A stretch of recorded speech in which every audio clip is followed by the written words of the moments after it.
Care concerns and your resources. We're live. Hey. Yeah, there it is. Yeah. Wow.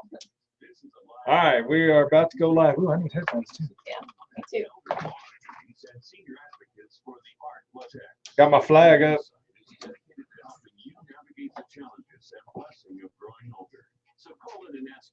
All right. Here we go. I'll bring it in. Great. Welcome to Aging Inside, everybody. This is your host, John Ross, here live in the studio with my favorite co-host, Lisa Shoalmire. Yeah, I guess you can't say you're only co-host. We have occasional guest hosts. Yeah, we occasionally have a guest, yeah. But nothing better than the original dynamic duo. That's right. That's right. Absolutely. Yeah. And, it's today's special day. Yes, it is a special day. Actually, it's kind of a special weekend. It right? is a special weekend. But I know today, John, for you, is especially special. That's right. Today is especially, Specialist. yes, it's especially special. Today is the Marine Corps birthday. November 10th, 1775, my Marine Corps came alive. And that was what, in the hallowed halls of justice? Is that where that happened at? Yeah, no, it happened in a bar. Of course it did. Yeah, by order of the Second Continental Congress, they were ordered to raise 2 platoons of Marines to assist the Navy for, fighting. Yes. And What's some kind of pirate thing or something? It was, it was some piratey things, and so they had a meeting at Tun Tavern in Philadelphia. Okay. Well, it started in a bar, and I don't know, John, did you see that news story? I guess it was last week, where the Americans were doing some joint exercises with NATO, and they were in Iceland. Yeah, they were in Reykjavik, Iceland. Glad you said that.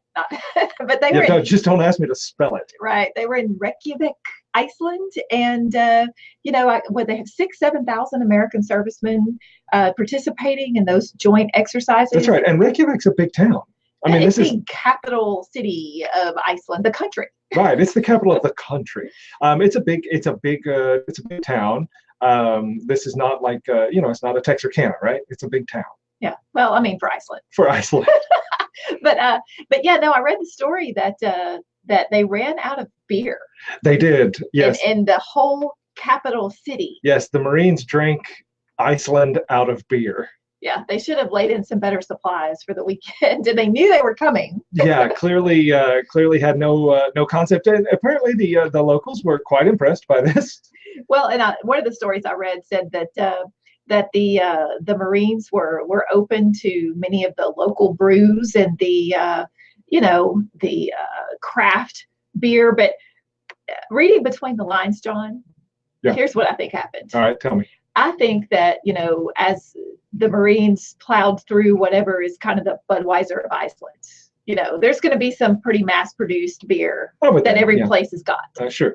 And, as they drank that out, and then they just started going through the rest of the inventory. So with the locals saying, hey, they were very open to our craft brews, I think it was because it was beer. Right. Would be my best guess. Yeah, I think it was basically beer. It looks like just a quick look. The capital of Reykjavik is 122,000 population. Okay. So, well, I mean, still, but that's like, maybe going down to Bossier City and drinking them out of beer. I mean, that. Yeah, but that's Louisiana. They never run out of beer in Louisiana. Okay, so our more perhaps some of our more pious listeners may have turned us off by now. I don't know. We're just reporting the story. We're not encouraging you to go drink your favorite city out of beer. No, that's right. But yeah, I did my 4 years in the Marine Corps. It's great time off, and say the 2 best decisions I ever made were joining the Marines and then getting back out. Now, and if you happen to be checking us out on Facebook Live, you could actually see a young John Ross and a very patriotic pose. Standing on the bow of the USS Fort McHenry, next to American flag fluttering in the background. Right. Yes, very patriotic. Yes. And look, you remember the name of the ship? I guess you would. Yeah, those are the kind of things that you don't typically forget. When you spend, several months bored out of your mind on a ship, you can only exercise so many times a day. Well, you catch up on all your reading. Yes, you do get to catch up on your reading and your sun tanning. Good grief. Well, hey, just as some clients I have come across over the years, they always say if they were in the Navy, then they were basically the transport system for the Marines. That's right, the world's best Uber service. So yeah, it's today is the Marine Corps birthday, and of course, immediately following the Marine Corps birthday is Veterans Day. Yeah, so you go ahead and get the best first. Is that what you're saying? Yeah, that's pretty much right, and then you celebrate everybody else. Oh, okay. Of course. And, I just came down the street. We're here in the studio in downtown Texarkana, and just up the street was today's Veterans Day parade. So I got to go out and check that out. Yeah, no, I didn't. I missed that parade, but I know there were some high school bands, and I saw some, as I was coming into the studio, I saw some heavy military equipment being moved out. So I guess we had some display of some of our equipment there in the parade, look like. Yeah. So yeah, lots of stuff going on. I did not see you on the Northeast Texas Pinups float. No, I'm not yet a member of that organization, but I think it's a great organization. These ladies support the veterans, bring a smile to their face, dress up in just the swankiest pinup 50s, 40s, 50s outfits, and it's just fun. So yeah, well, and interesting thing about Veterans Day this year is that it's on a Sunday, but the federal government then I guess is going to be has declared the official holiday to be Monday. Well, that's because those federal employees are just not going to accept a day of a federal holiday falling on a weekend. They don't get a day off. I guess that's right. But yeah, so of course the banks will be closed on Monday. No postal service on Monday because the official Veterans Day for federal holiday recognition purposes is going to be Monday, although the actual Veterans Day is tomorrow on Sunday, which has caused a lot of confusion this year, given how in years past, John, so many of businesses, both nationally, locally, have done a little something for veterans. Yeah. And so it's some of them are doing it on Sunday, some are doing it on Monday. So. Yeah, and this actually caused a little problem. I think last week I mentioned on the show that I was thinking about getting a bus. And, doing the party bus. Yeah, and just driving everybody around. And we got the bus, we started organizing, and then we realized. Yeah, half the stuff is happening on one day, and then half the stuff is happening on another. And then some places are actually doing it on both days. Yeah, so the logistics to getting that done with with some businesses celebrating our veterans on Monday, it was just a little too much this year. But we're going to put that in our back pocket, and maybe next year we can make the Veterans Day party bus go. Yeah, but for anybody who is interested, I think IHOP, they're going to do their breakfast. They're doing that on Mondays. Okay, so that's Monday. And I believe Denny's is also doing their free breakfast on Monday. Red Lobster, on the other hand, is going to have a free appetizer or dessert. They're doing that both Sunday and Monday. Yeah. And there's lots and lots of others. Applebee's has a whole free meal. I think that's actually on Veterans Day itself. And I know like Cracker Barrel was doing a free dessert. Yep. Yeah, you get your free pie.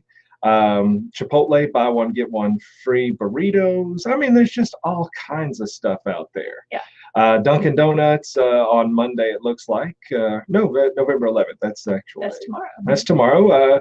Get you a free donut over there at the Dunkin' Donuts. So again, lots of places. In fact, if you just get on the internet and search Veterans Day freebies, you'll come up with lists. Veterans Day freebies. Yep, there's a bunch of them out there. Okay, well, John, since we've been yammering on about that, I guess we should remind everybody that they're listening to Aging Insight, which is a program that normally provides some education, some entertainment.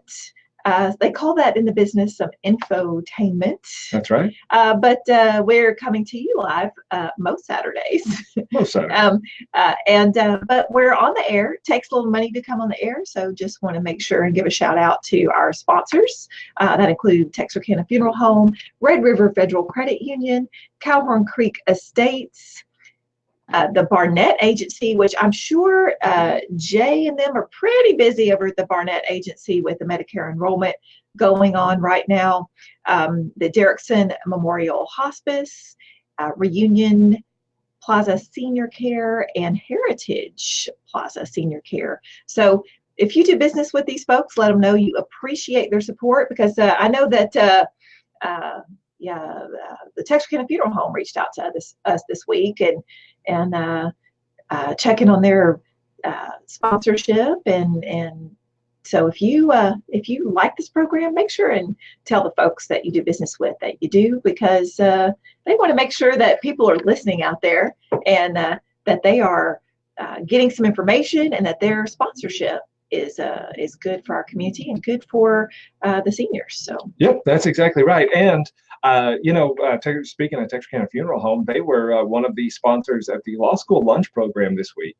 Yeah, the law school lunch, John, that was on Wednesday at the Texarkana Convention Center. Yeah, I got to talk about how to save your house, primarily from the costs of long-term care, and how you can get the care you need and still protect the house. Apparently a popular topic, because we had 100 seats reserved, and we had 125 people show up. Well, that's great, and I understand. I understand that there was plenty of food to go around. It was during lunch. Yep. And it was the law school lunch program is really designed to be very efficient with your time. Get in at noon, get out at 1, feed you some lunch, give you some information, and you get on with your day.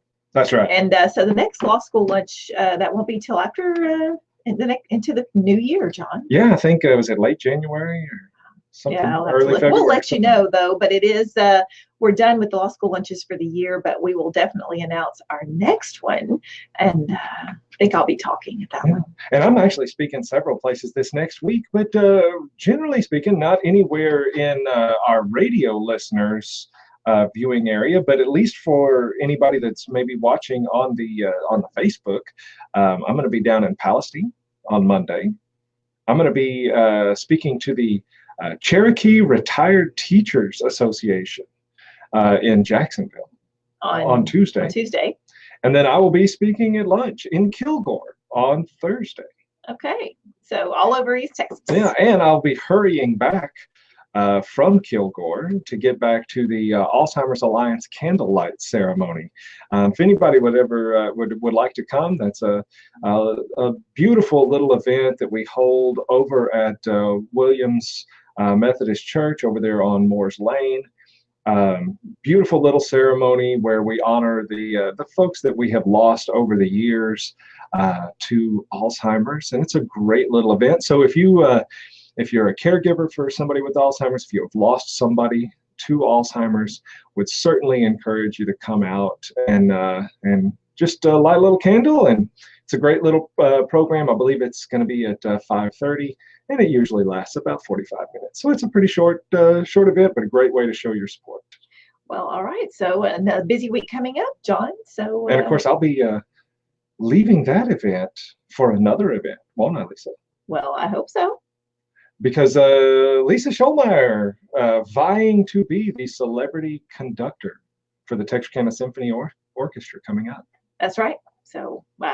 And we need your money. Or Lisa does. Well, the Texarkana Symphony Orchestra does. That's so, right. But if you would like to see me stumble my way through conducting the sleigh bells song, the one with the clip clop for the horses and the great fun Christmas tune. That will be at the Christmas at the Perot show on December 9th. But I am vying with 3 other community members to be the celebrity conductor. So all it takes is money to vote. Your $20 bill is 1 vote. And John, I really like the system because it's just honest. That's right. It's honest. It's your money that is the vote. And, what if our recent election was really more like that? That's right. I don't know. But anyway, so if you want to reach out, you can certainly give me a call at the office at Ross and Shoalmire, and or reach out to us on Facebook, and I will be more than happy to collect your money that represents your vote. That's right. And if you want to be a big dollar sponsor, you got $500 to throw at this deal. Then here's what I'm going to do. This Thursday, I am opening up my private, very select Scotch collection, most of which you can't even buy in the United States. And if you can, you're going to have to throw down some bucks. This is some fancy stuff, and we're going to do a little private Scotch tasting with food pairings by Jeff Loving, and that's going to be on Thursday. And if you're interested in that and you want to support the Texarkana Symphony Orchestra, also give us a call. Yeah, or reach out on Facebook. Or reach out on Facebook or something. But anyway, we'll be out there. All right, we're going to take a quick break, and then we're going to get into today's program where we just thought, you know what, in honor of Veterans Day, we're just going to talk about veterans. Yeah, we got stories. That's right. Stick around. We'll be right back. To Aging Insight with John Ross and Lisa. Probably, if I could think about it, I could probably figure out a link to put in the comments. 7-1. More Aging Insight in a moment. Have you fallen recently? Have you suffered a stroke or hip fracture? Are you unsteady when you walk, stand, or I got through the whole first segment. No good headphones. No headphones. Yeah. I got to scroll through all my stuff on Facebook because I got all kinds of veteran stuff on Facebook before I can get to. Let's see. That's one of the. Where is it? I know it's on here somewhere. Call Adana Inslee, PTA at 903-793-4645. Maybe I ought to look at yours. A little more than you can handle. Are you tired of mowing the grass? Trips to the grocery store. Yeah. So, how was the Veterans Day parade this morning? Veterans Day parade was awesome. I tell you what, there's nothing than just the parade of Americana. Right. Yes. It's just awesome. It's happy. The only thing was my daughter, of course, in the Pleasant Grove Band. Yes. And she's marching by. And every year I say the same thing, is because as they're marching by, she's sour-faced. So you never get a good picture. So you never get, you get this, and I tell her every year, I'm like, it's a parade. You're supposed to be happy. And her response is always, well, we're prohibited from smiling. So I guess they have to be a very serious band. Yes, a serious band. Well, very serious band. All right, let's see. I'm going to save that link. And so I am putting in the comments here, if I can figure out how to do it, I'm going to put a link to where you can go on Facebook. Whoops, that's not it. I thought I was. I'm going to try. I don't really know how that works. I'm trying to put a link on here. But maybe I'm not. I don't know. I think it's that one right there. There we go. Technology. There we go. Copy link address. And let's throw that in the comments. And so any of y'all that want to donate, you just click on that link. Bam. I'll see. Maybe. I have no idea. Well. Anyway. We've got about 30 seconds or so. We got about 30 seconds, and then we'll be back on the air. And of course, I can change the graphic there. That way, everybody knows who we are. Thanks.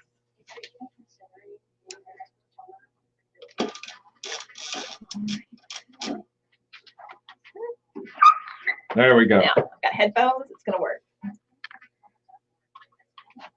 Got my American flag. All right, here we go.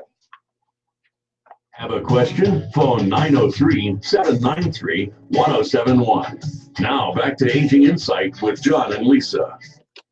Welcome back, everyone, to Aging Insight. This is Lisa Shoalmire here live in the studio with John Ross. And, today I feel like we're kind of doing a little coffee talk. Yeah, I like that. Way. Yeah. But, Veterans Day is tomorrow. And, of course, as John mentioned, the Marine Corps birthday is today. So if you go to John's Facebook page, which I believe pretty much everybody, if you want to join John's Facebook page, then come on. Yep. But there's a few photos up there about John and his buddies in military service, and at least the photos that were safe for public consumption. Yes. Yes. Luckily, we don't share everything. Yeah. But, one of the things about being an elder law attorney and working with seniors is I have just had, John and I have both had such a unique privilege to work with so many veterans and their families. And, John, I've been practicing law for 20 plus years. Doesn't seem like it's been that long, but it has. And, I think back even further before that. And, when I was in high school, mm-hmm. World War II was 40 years back in our history books. Right.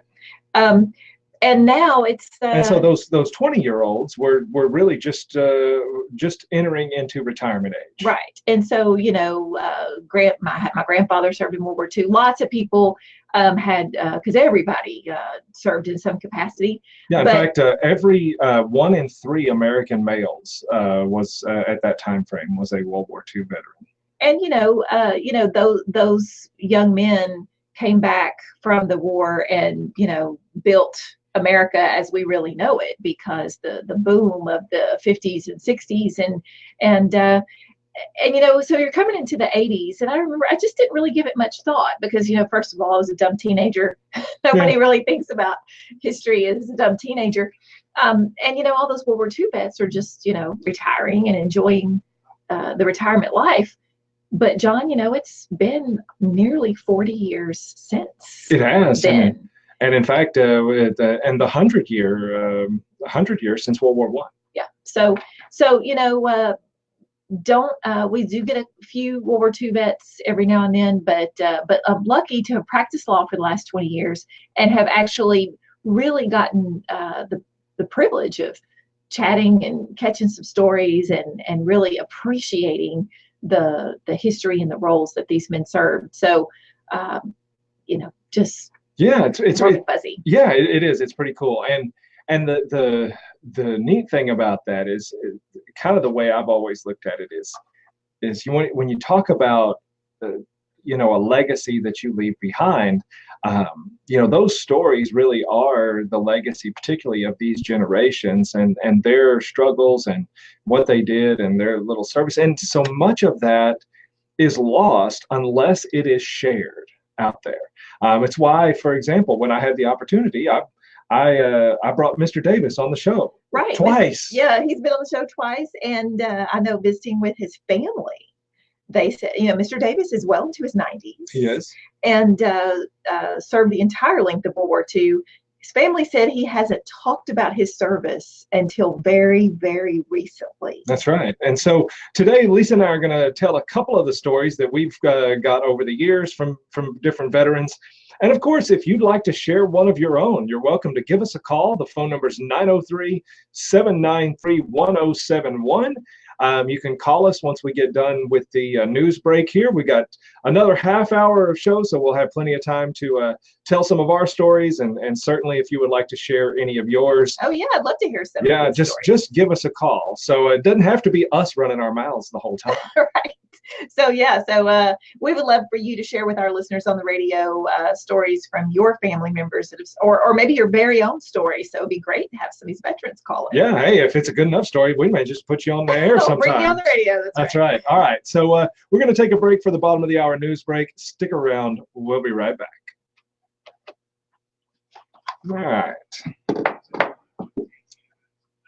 So yeah, they were passing out free little flags. Oh, very good. That's where the flag came from. That's where the flag came from. Didn't know if you had planned that, in your preparation for today's show. Oh no, didn't plan it, and didn't just show up at the parade with my little flag.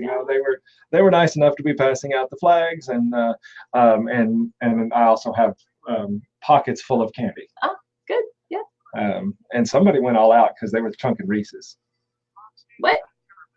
Wow, that's better than Tootsie Rolls or some Starburst. Yeah. No, I got some Starburst and stuff. Which who cares about a Starburst? But Reese's, yeah. No, I mean I had to walk out in the street and pick up a couple of those. Well, I'm glad you did.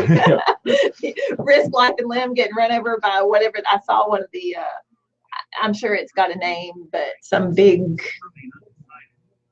camo painted thing.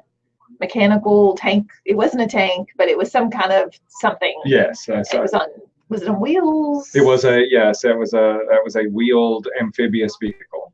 Okay, yeah. I'm sure there's some numbers and letters in its name. It was an army one, so I don't know exactly what it is. Yeah. The Marines run on tracks. That one was wheeled. So. Spent some time in the back of one of those. It's not a lot of fun. The shocks aren't. It's not a cushioned ride. Well, it is when you're floating in the ocean. I bet it is. It's like this, back and forth. And luckily, you're doing that, around the equator, so it's only about 100 degrees and really humid, and you're encased in a metal box, smelling diesel fuel, and the sweat of the guy next to you. Alcoholic stank of the guy next to you. Yeah. Oh yeah. That's real pleasant, and somebody's gonna get sick. Yeah. In fact, I saw one of our clients at the law school lunch, and in Vietnam, he was a driver of those vehicles. Oh, I think it'd be better to be a driver than just a rider. Yeah, no, that's right. At least if you're the driver, you can at least pop your head up out of the top if you want, Yeah. Of course, the problem is that, if you're the driver, you get a little, you get to pop your head up like this. But then you've got the roof gunner. And you're up there about about waist high and everybody's target. Right. Yeah, so that one, not so much. So yeah, if you're going to be a crew on one of those, yeah, probably the operator in there. Maybe the navigator or something. Well, we did have another family member at a Veterans Day parade today. Our oldest daughter was marching in a Veterans Day parade in Omaha, Nebraska, where it was a pleasant, balmy 16 degrees with some wind chill. But she said it all went great, and she had a good time, and it was a great parade. There's about 1 million people up there in Omaha, so I think they had a great turnout. And even in the cold, it's a military town there. That's right. And of course, it's the Midwest. Everybody's nice. And America, I'm sure that was a great Veterans Day parade, if you could stand the cold. Yeah, she said she was layered up pretty good, so it didn't really bother her too much. Yeah, well, and this is just the beginning of winter for the Offutt Air Force Base.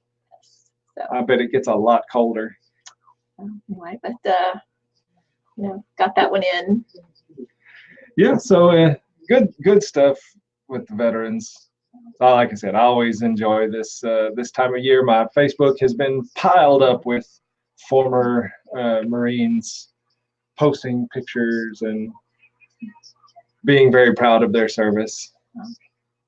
Well, and you think back to your crew from back in the day. You got people all over the country that have settled into different jobs and careers, but there was a time way back when y'all were all just dumb kids stuck in a barracks somewhere griping about your second lieutenant. pretty much right. Pretty much right. All right, so we're going back live in about 20 seconds. And feel free to, if you've got anything that you'd like to mention, just give us a comment down there. The comment I tried to put in there doesn't seem to be commenting. I see that. So maybe I just have to do it from my phone or something. I'll put it in there later. How about that? All right, here we go. 793-1071. Now back to Aging Insight with John and Lisa. Welcome back, everybody. This is your host, John Ross, here in the studio with Lisa Shoalmire. And today we're going to spend the rest of the day here just kind of talking veteran stuff and telling a few veteran stories that we've heard through the years. And you know, again, if anybody wants to share one for themselves or anyway, feel free to give us a call. The phone number is 903-793-1071. And I'll tell you, you know, Lisa mentioned earlier, you know, we've talked to lots of veterans, and in fact, you and I have done the Veterans History Project, where we've recorded many of those veteran interviews over the years. Sure, yeah. The Library of Congress realized that we were losing veterans, particularly the World War II generation, and they set up a project for community members to interview those veterans and to record those interviews. And those interviews are then transcribed and entered into the collection of the Library of Congress. They index those interviews. So, you know, John, just like we were talking during the break, that with your service and the platoon and all that you served with, y'all are now scattered all over the country. That's right. And you know, these World War II folks, you know, you bring lots of people from all over the country together. They end up serving on the same ship or in the same platoon. So these interviews, they would index these interviews. So if you served on the USS Goshen, then, you know, a researcher could come in and type in USS Goshen and be able to see all the interviews of the gentlemen that are spread all across the country that served on that ship. Yeah, that's pretty neat. And I'll tell you, I was already thinking about doing this when I saw that somebody else had already thought about it and was doing this as part of this Veterans History Project. But this originally, kind of the idea of recording some of this sparked. I had a gentleman, and this was right after you and I opened the firm. So right. Yeah, 2005, 2006. Yeah, so right around that time.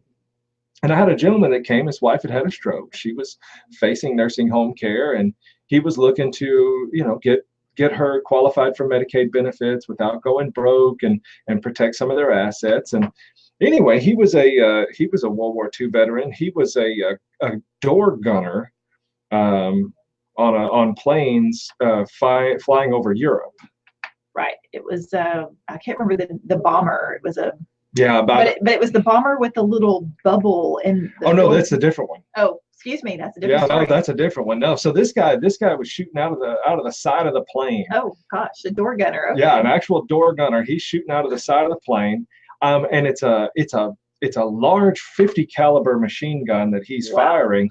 But the thing is so the guns would jam on a pretty regular basis, and when you have a jam like that, you would have to pull the slide back and get that cartridge round out, yeah, and then push the slide back home to get it all fixed up.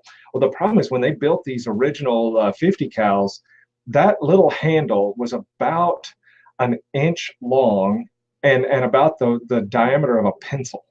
Yeah, so very small, little. Right. Now, think about it. You're flying in a plane and the doors are open, 15,000 feet, 20,000 feet up in the air, and the doors are open. It's chilly. Yeah, it is cold.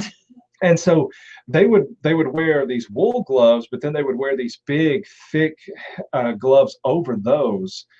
And the problem was with those big gloves on, you actually couldn't get a grip on that little bitty charging handle. You couldn't just get a purchase on it to yank it back. Yeah. So as military does, you improvise, overcome, and adapt. and so what he had gotten in the habit of is every time that the thing would jam, or he had to, put a new belt in there, he would bend down and grab a piece of spent brass. And of course, a piece of 50 caliber brass is, about the, I don't know, it's about the size of a little smaller than maybe a Coke can. It's not going to be that big. Yeah, kind of like a Red Bull can, know. So it's a pretty fat little round if you've never seen one. And he would take that spent brass use that as the leverage to kind of put it over the top of that knob that he needed to pull back. That's and right. yank it back. And that gave him just enough leverage where with those big gloves he could do it. So anyway, they're flying over Europe. They're in the middle of a dogfight with the Germans. Bullets are flying everywhere. He's firing, bam, bam, bam, jam. The gun jams. He reaches down, grabs one of those pieces of spent brass, and when he comes back up, there is a giant hole through the plane right where his head would have been. Wow. Yeah, so somebody, one of the Germans or either another plane or ground attack or something, but anyway, had fired a round right straight through the plane where he was previously. Yeah, so that basically that second and a half that he bent down to, feel around and grab a piece of spent brass is, saved his life. I mean, yeah, and as they finished that trip and he kind of thought about it, and really that started to kind of impact his thinking, his outlook, that maybe he's supposed to be around for some reason, but he's still a young kind of dumb kid and doesn't give it too much thought, and of course when they were on the ground, they'd have some time off, and he and one of his buddies shortly after this, they had a couple of days off before they were going to fly out for another mission, and he and one of his buddies went out and partook in some of the local dining and beverages. Okay. From wherever they were stationed, I think possibly England, but I don't remember exactly. Anyway, the two of them just got horrendously food poisoned. Oh. Like hospital food gosh. poison. So they got really sick. Which of course the next morning they were supposed to fly out. There was a big there was a group, I believe he said, of either 6 or 8 planes that were going to fly a mission out, bombing run, and they were just so sick they couldn't go, and none of those planes came back. Yeah, so within the course of about 3 or 4 days, he survived 2 separate incidences which would have 100% taken his life. Yeah, and in both cases, just pure kind of dumb luck. But it really had a huge impact on him.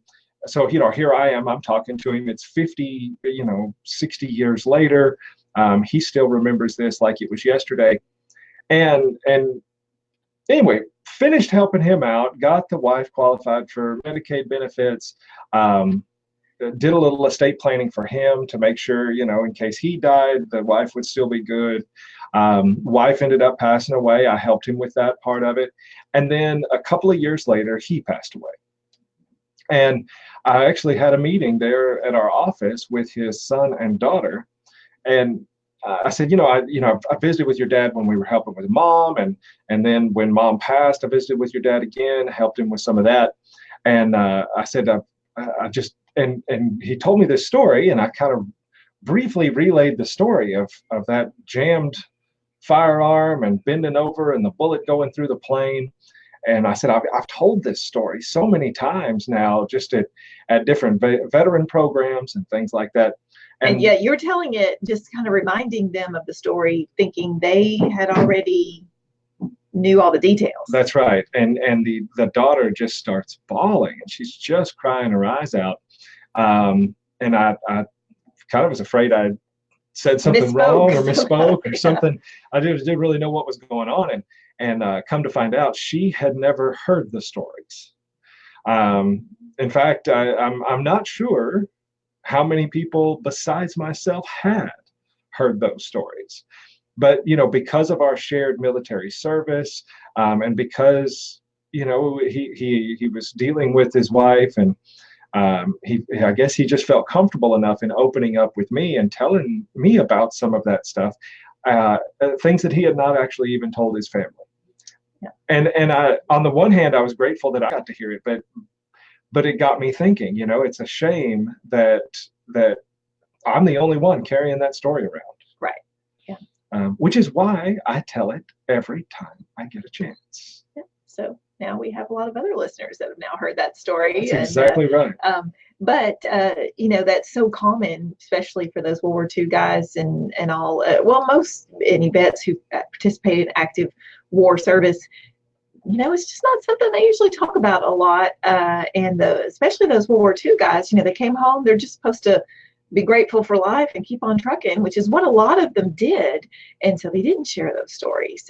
My own grandfather was the same way. He didn't start sharing his stories from his service in World War II until, very near the end of his life. I think sometimes they even realize that those stories are going to die with them if they don't share them. Yeah, that's exactly right. All right, we're going to take one more break. And when we come back, we're going to finish telling a story or two. So stick around.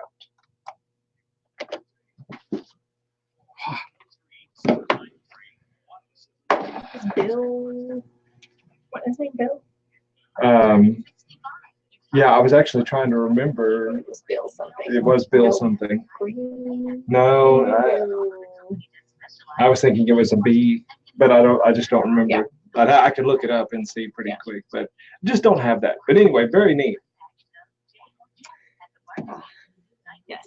Well, And I tell you, one of those days that Lisa and I visited over at Calhorn Creek, we did a whole day of veteran interviews. I tell you what, I was pretty wore out. yeah, the stories, because they are telling you stories. They're very, they're historical. They're fun. They tell you the funny things that happened and the little details that happened. But there are some very heavy events that are relayed in those stories. And from, it's not a history book. It's a person who lived it, who is telling you about it. And it's definitely a weighty Yes. afternoon. You can't help but laugh at the funny stories, and you can't help but feel the pain of the tough ones. Yeah, definitely. And by the time you're done with it, a little rough. So, and I don't know if y'all can see it on the camera, but the flashing, that's our phone line. So it looks like somebody's trying to call in, but we have to wait until we come off the air or off the commercial break to take their story, which will be in about a minute and a half. Yeah, so if you have a military service member in your family, hey, we're coming up to the holidays. Might be a good time to maybe prod a little bit and ask them the details. Now you can't push it. That's right. Just kind of open the door. I recently visited with my grandmother, who'll be celebrating her 88th birthday, and was asking her about her father. And she was able to tell me his World War I VA number. I knew very little. Of course, I never met him and didn't know much about him, but I now have written down his VA number, and I've looked it up, and sure enough, it was accurate. Yeah. So. Yep. And looks like, we've got 20 more seconds, and I think our caller finally hung up, but maybe they'll call back once we get live on the show here. See what they got to say. Yeah. You just never know when you're taking calls. Well, that's right. It's not like we have a screener. That's right. And of course, y'all on Facebook cannot hear the callers, but we'll try to repeat anything that we hear. I'll bring it in. Brought to you by the Ad Council and Family Fire. Have a question? Phone 903-793-1071. Now back to Aging Insight with John and Lisa. Well, welcome back, everyone. This is Lisa Shoalmire. I'm here with John Ross in the studio today on Aging Insight, and today we're sharing some veteran stories. And during the break, we did get a phone call in, but we can't really answer that and take that call during the break. So if you want to call back, now's the time as we begin our last segment today. Otherwise, John, I wanted to, we were talking a moment ago that we did some interviews over at Calhorn Creek Estates a few years ago. Of course, Calhorn Creek's one of our sponsors for Aging Insight, but they were kind enough to let us use a couple of their rooms to interview veterans. Some of them resided there at Calhorn Creek, and some of them didn't, that we had just met through our law practice. And we were talking about how that's a tough day. I mean, I think you and I both did maybe 3 or 4 interviews that day. Yep. So we interviewed around 8 veterans that day, covering World War II, Vietnam, Korea. And it's a tough day because, you know, it's fun to listen to the funny stories and the little complaints they had about the dumb things that happened. But there's also a lot of heavy sharing of some real tough work that was done during their wartime service. So the interviews are great, but they are special. So here we got a caller. So let's see if we can get this caller on the air. All right, caller, welcome to Aging Insight. Well, hello. Today we are doing great. Oh, hi, Bill. I'm doing wonderful. Do you have a story to share with us today or a question? Okay. All right.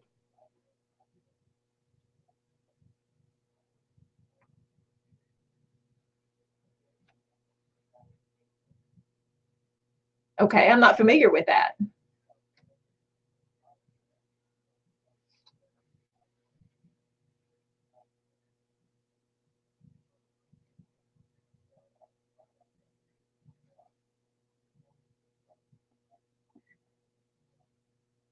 Try to, absolutely. Okay.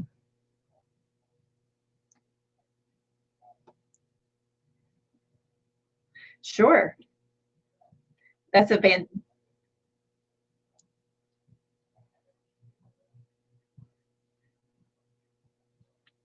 Yeah, I know exactly what you're talking about.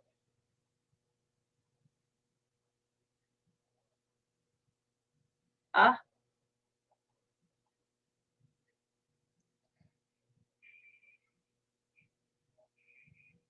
Yep.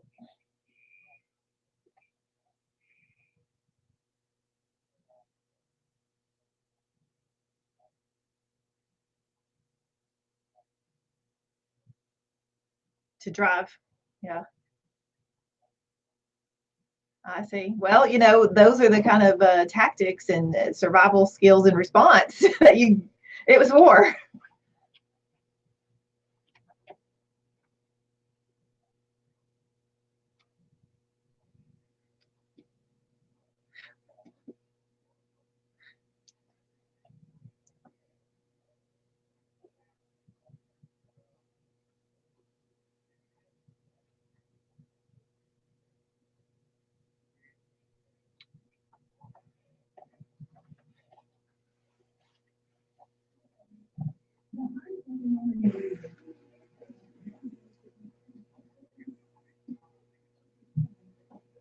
Okay. Yep.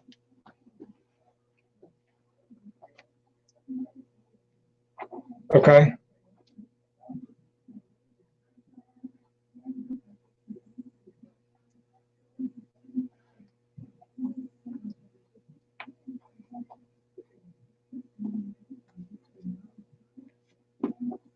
Yeah, in which case it probably bonds are a little funky in how you deal with them.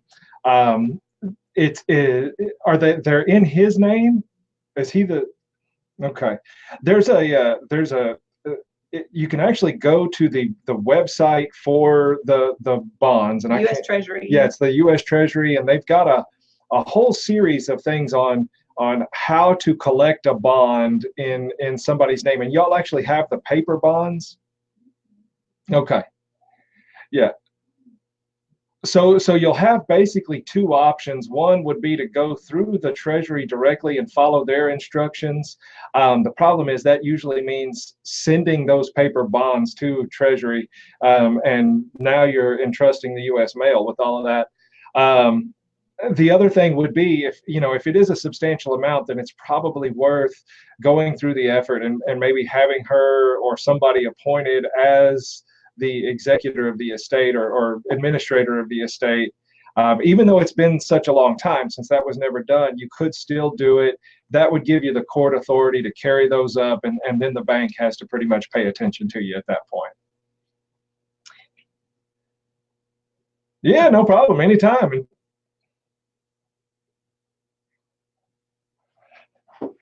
Well, I know I don't get over there as quite as much anymore either, and it's probably a good thing. All right. Well, we appreciate it.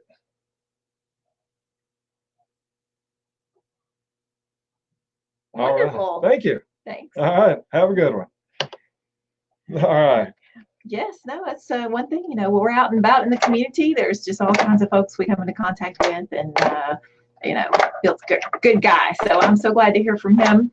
And John, he talked about his dad being a Red Ball Express driver. I mean, I learned a couple of things just from what he was talking about with the hooks on the front of the vehicles and everything. It makes total sense once you understand what the purpose was. Yeah, absolutely. So, and it's funny because you're talking to those veterans.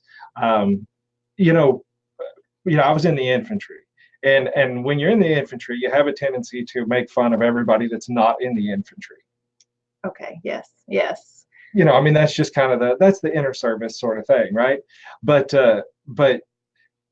and so a lot of times maybe you get a guy like Bill's dad, right? And so, he's a transport driver. He's a supply guy, Yeah. right? He's a supply guy, He's driving.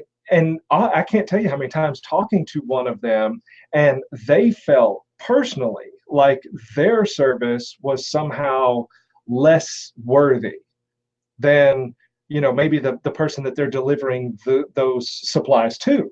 Right. And yet every single person, they're risking getting their head cut off by piano wire.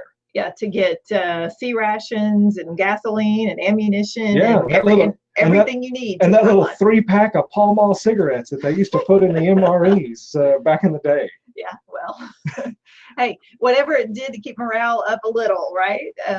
That's it's all part of cogs in the wheel, and everybody has their spot, especially when you're engaged in warfare. But supplies. John, as I recall, it was Napoleon that came up with the canned goods, so he could supply his armies across. That is a vital function. So logistics wins wars. Right. It takes the grunts on the front line to pull triggers, but there's only. But if they're not fed or they're not. But yeah, if there's no ammo in the guns, then it's all for naught. In fact, you look at some of the like John Basilone, who won the Medal of Honor at Guadalcanal, and basically he won that Medal of Honor because he was running ammunition between several different machine gun posts to make sure that we could fend off the Japanese, who were coming at night, and they were just coming in waves with really no care for how many losses they took. It was just a tide of Japanese. The only way was to keep the bullets flying. And John Basilone would sit there and he would carry machine guns. In fact, some of them so hot that it burned through his arms as he carried them from one nest to the other, including all the ammunition. And so, it's amazing. Well, and that just piqued my memory, Don, real quick, that we do have a Medal of Honor winner from El Dorado, Arkansas now. Yeah, just here in the last, week or two? Yes, he was from Vietnam vet, John Canley. He was a Marine. He was a Marine. So, Medal of Honor winner right here from I'll call him our community. I'll claim El Dorado when it's a Medal of Honor winner. And I'll tell you, if anybody listening knows him, I would love to have him on the show.